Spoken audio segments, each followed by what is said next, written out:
Վահե ջան, վերնիսաժից, այսենց մեր հայկական ավանդական տարազի կտորն եմ արել, դու որպես ազգագրագետ կգնահատես։ Ուզում եմ տարազ կարեմ սրանից, ինչ կասես։ Արամոտ ջան, սա հայկական տարազի հետ ընդհանրապես կապ չունի եւ սա տարազ չէ։ Բայց ոնց էս տարազ չի, սա մեր Սփյուռքով Հայաստանով մարդիկ շորեր են կարում այս կտորից։ Դե հենց խնդիրը այդտեղ է, որ սա Թուրքիայում է արտադրվում եւ հայկական զարդանախշերը ամբողջովին ձևափոխված են,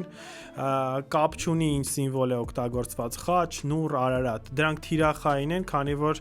այստեղ հոգեբանական մասն է աշխատում։ Բայց էսի մեծ խնդիր է, հիմա մարդիկ ոնց են տարբերելու, որն է հայկական, որը հայկական չի։ Առաջին փաստերից մեկը Արամոտ ջան, այստեղ ոսկեգույնի առկայություն կա,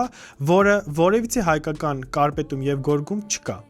Իսկ հիմա տեսնում եք իրական հայկականը, որի գույները բնական են, բնության մոտ, կա կարմիրի եւ կանաչի համադրություն, կա կարմիրի եւ կապույտի համադրություն եւ կապույտը ոչ թե երկնագույնն է, այլ մուգ կապույտը, որը ավելի շատ հանդիպում է հայկական գորգերում։ Վահե ջան, ես քեզ կանչում եմ մեծ ոդկասթի մի ժամանոց մեր YouTube-յան էջում, որտեղ մենք ավելի մանրամասը կխոսենք, դրա համար գրանցվեք մեր YouTube-յան էջին, գրանցվեք Վահեի էջերին եւ